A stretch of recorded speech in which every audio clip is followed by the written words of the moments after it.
Assalamualaikum warahmatullahi wabarakatuh. Waalaikumsalam warahmatullahi wabarakatuh.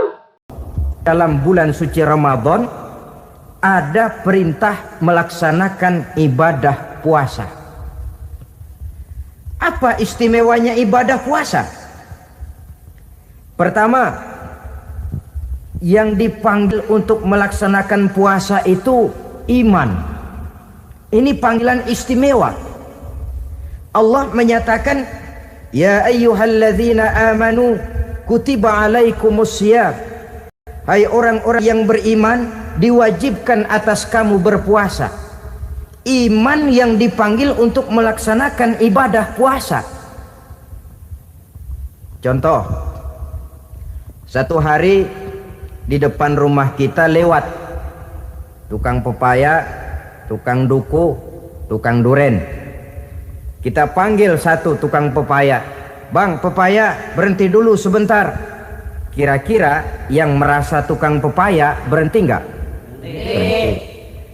Ini tukang duku sama tukang duren berhenti enggak? Tidak. Tentu tidak berhenti karena tidak dipanggil. Ini Ramadan yang dipanggil orang-orang beriman. Hai orang-orang yang beriman, berhenti dulu sebentar. Berhenti apa? Berhenti makan di waktu siang, berhenti minum di waktu siang. Yang merasa beriman berhenti, yang tidak beriman langsung. Biar Ramadan siang-siang makan jalan terus, ngerokok ngelepus terus. Kenapa? Tidak beriman, tidak merasa terpanggil oleh ayat tadi. Sekarang tukang pepaya lewat di depan rumah, kita panggil, "Bang, pepaya, berhenti dulu." Dia dengar tapi nggak mau berhenti. Apa kita bilang? Kang pepaya budak. Dipanggil nggak mau berhenti. Ini ada orang ngaku beriman kepada Allah, Ramadan dipanggil disuruh berhenti makan siang, nggak berhenti juga. Mukmin budak. Disuruh berhenti minum di waktu siang, nggak berhenti juga. Mukmin budak. Ini istimewanya puasa. Panggilan difokuskan kepada iman. Hai orang-orang yang beriman. Allah tidak bilang hai orang-orang yang sudah masuk Islam. Tidak. Ya ayyuhallazina aslamu. Tidak. Ya ayyuhallazina amanu yang dipanggil. Hai orang-orang yang beriman. Nilai nurani yang paling dalam itu yang dipanggil melaksanakan ibadah puasa. Lalu orang beriman yang bagaimana yang wajib puasa? Pertama, dia sudah balik. Yang kedua, berakal sehat. Yang ketiga, dia mampu berpuasa. Orang beriman macam ini balik, berakal sehat, mampu melaksanakan puasa. Kalau cukup syarat ini, dia wajib puasa. Kurang syarat, tidak wajib puasa. Jadi kalau di bulan Ramadan ada teman kita tidak puasa, jangan heran barangkali syaratnya kurang. Cukup dalam hati saja, ini orang kurang syarat, makanya nggak puasa. Pak, itu teman saya kok nggak puasa? Nggak puasa, nggak puasa. Dia bukan orang beriman kali ah. Orang yang tidak beriman itu tidak wajib puasa. Beriman kok Pak? Iman, tapi nggak puasa, nggak puasa. Belum balik kali ah. Belum balik, cuma badan doang gede. Bongsor kali itu. Belum balik. Sudah kok Pak, sudah balik, sudah. Tapi nggak puasa, enggak. Gila kali dia ah. Akal itu tidak wajib puasa. Waras Pak, dia tidak gila, tidak. Barangkali dia tidak mampu melaksanakan puasa karena terkena uzur syar'i. Ini keistimewaan puasa yang pertama yang dipanggil melaksanakannya iman.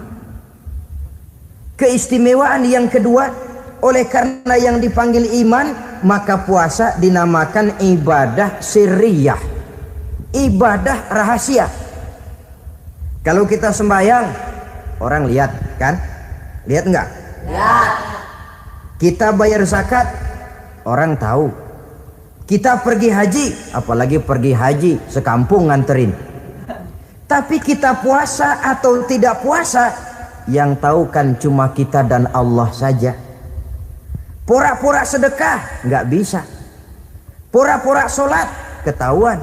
Gerakannya mesti canggung. Pura-pura pergi haji, kemana perginya? Tapi pura-pura puasa, gampang. Namanya ibadah sirriyah. Bulan puasa jam 8 pagi makan. Keluar rumah bibir lap yang kering. Jalan lemesin dikit. Ada angin belaga miring. Temennya tanya, lu lemas amat, gue lagi puasa nih. Orang lain bisa dibohongi. Sebab puasa memang merupakan ibadah sirriyah yang tahu cuma kita dan Allah saja.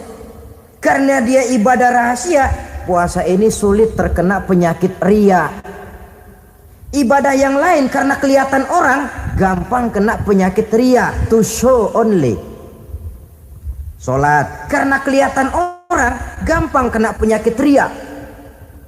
Karena saya jadi imam, misalnya di belakang saya lihat ada mertua, wah saya bikinlah sembahyang saya mantap-mantap, pakai serban, pakai siwak, bahasanya saya paseh-pasehin kayak orang 16 tahun di Mekah.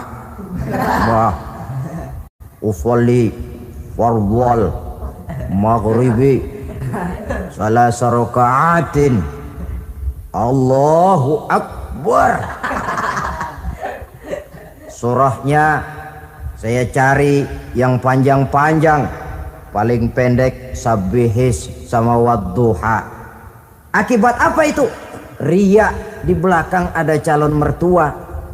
Tapi kalau sholat sendirian dalam kamar, boro-boro pakai serban dan siwak, kadang-kadang kaos kutang saja cukup. Surahnya jangan sabbih sampai wadduha, langganannya inna a'toinakal kautsar sama qul huwallahu ahad.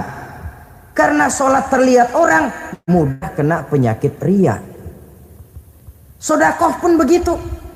Mulanya niatnya cuma mau sedekah 5.000, karena ada orang yang disegani naik 10.000, yang 5.000 sudah karena orang. Jadi ibadah yang lain itu mudah terkena riya, tapi juga mudah dinilai orang. Kita bisa saja bilang, itu orang sholatnya khusyuk ya. Kenapa? Kelihatan dari gerakannya. Itu orang hajinya mabrur ya. Kenapa? Kelihatan dari tingkah lakunya setelah pulang haji. Itu orang sedekahnya berani ya. Kenapa? Ketahuan dari jumlahnya. Ibadah yang lain bisa dinilai, tapi puasa nggak bisa dinilai. Tuh orang puasanya mantap bener ya. Kenapa? Beludah melulu. Itu bukan ukuran.